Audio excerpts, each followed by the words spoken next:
this is Philip, and I want to encourage anyone who wants to help someone with PTSD, to help someone in a state of trauma, to activate a dog.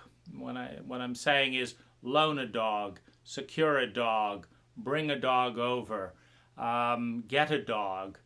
Bring a dog into someone's life with trauma. And there are a number of reasons for that.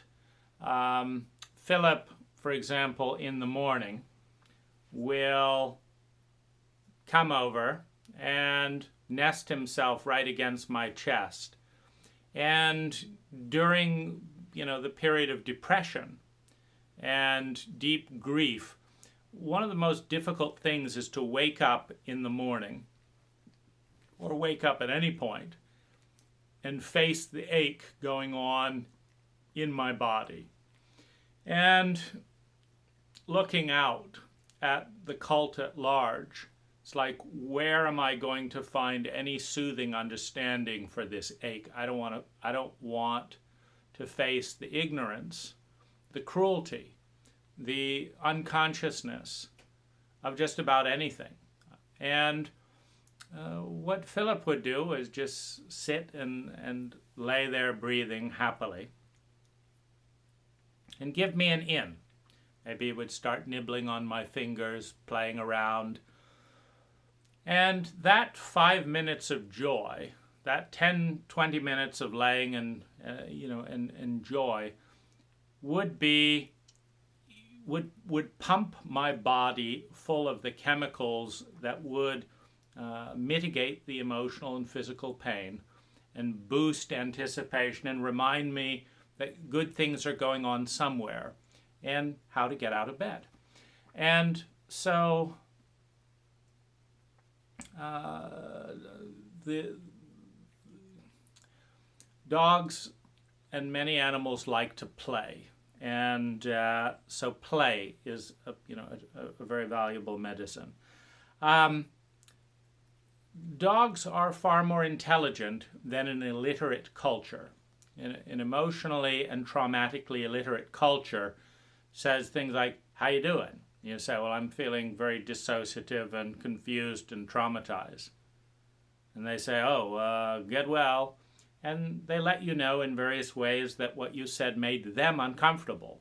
And in a sociopathic culture, you are asked to hide your pain to make sociopathic, emotionally illiterate individuals more comfortable, as opposed to asking emotionally insensitive, illiterate, traumatically illiterate individuals to become more literate so that they can be useful in that situation. This is a bizarre reversal, one of many, that's just absolutely tragic. Now, a dog is traumatically literate in many ways. A dog is consistent. A dog is loyal. A dog is present and affectionate. A dog is not in a hurry. A dog is not going to be busily texting while you're sharing something vulnerable. And as such, there are any number of ways where, and any number of days, when I've looked at what's hurt me that day and what's given me a boost and helped me want to live. And the dog trumps anyone that I know, including therapists. And this is a really big deal. A dog can also help in the re-triggering of trauma. So, for example, it's very easy around trauma when you talk about it to get lost in it. But it is harder to get lost when you are being adored by a dog. And so I have to say that if I look at the roughly $200,000 of lost income, heightened expenses, etc., around kind of coping with pain and wending my way through trauma. And I look at the fact that I've spent maybe, I don't know, $1,500 of that $200,000 on Philip's expenses, buying him, training him, buying the various items, medical this and that. Philip is probably the single most intelligent expense in that in that process, and there are other parts of that. One of the underlying messages that an abuser gives, consciously or unconsciously, is one that you're not valuable, that you're not important. Because if you were important, I wouldn't abuse you, or I would prioritize your repair. I mean, that would be really key. And I did abuse you, and I'm not. And so, you're not that important. And then you try and talk about it, and suddenly you find in a traumatically illiterate culture that it's actually quite important for a number of other people to avoid not really empathizing and responding, because they're afraid of their own feelings, or they realize that trauma takes time, and they want to maintain their own busyness in various things. But this is all continuing to give the message, you're the problem, you're not valuable. When you care for an animal, you cannot escape the fact that you are incredibly valuable to that animal. That animal is delighted to see you. That animal prefers and feels safest with you. That animal will die without food and water and care from you. And so there's a certain amount of routine, there's a certain amount of shared experience. It's sometimes easier to get into a routine or do something when you don't feel like living as a result of an animal needing you. Like the animal needs a walk, so you go for a walk, and it's good for you too. The animal needs you to feed them or change the puppy pad, etc. And you don't really want to get out of bed, but once you're out of bed, it's good for you. And so there's many ways that caring for a nurturing, affectionate being of any form, a partner, a dog. Cats are not usually quite as affectionate, but an affectionate cat that likes to be with you and you can bond with.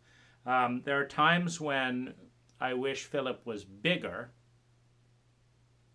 because there are times when I want to squeeze something as kind of part of taking a deep breath and coming into my body. And of course, Philip's quite small, and so I can't apply much pressure. I have to be sensitive to his body. Whereas like a golden retriever, I could, wrestle with a little bit more and not worry about, his body. But, wrestling is a kind of yoga. And so wrestling with a larger dog, caring for a dog, there's many, many times when I've thought to myself that since I gave this dog to my wife, and then, when we moved in together, we started sharing it. There's been many times where I've said my life is a good 25% more enjoyable because of Philip. And that's an incredible investment. If you look at it in the Warren Buffett value investing mode,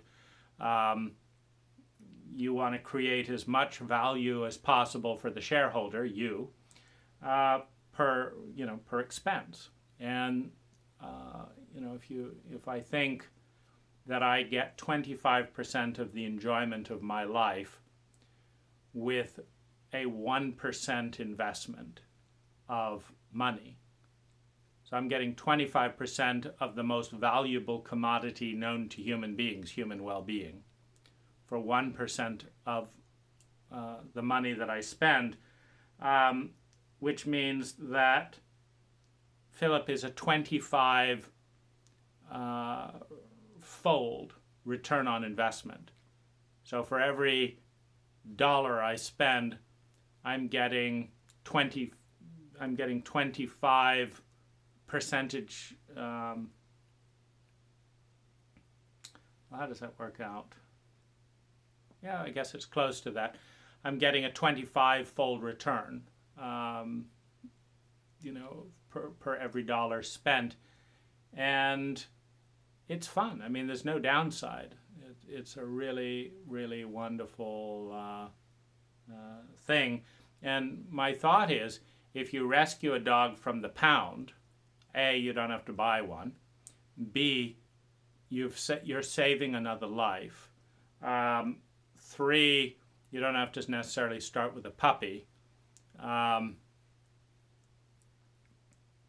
Because Philip has become a better and better trauma companion and emotional companion as he's matured. When he was 2 years old, there were times when he was incredibly aggravating, biting, didn't lay down very much, wandering around. But a fully mature dog that has a quiet disposition, it's a win-win-win-win-win for everyone. And you can get emotional companion certificates.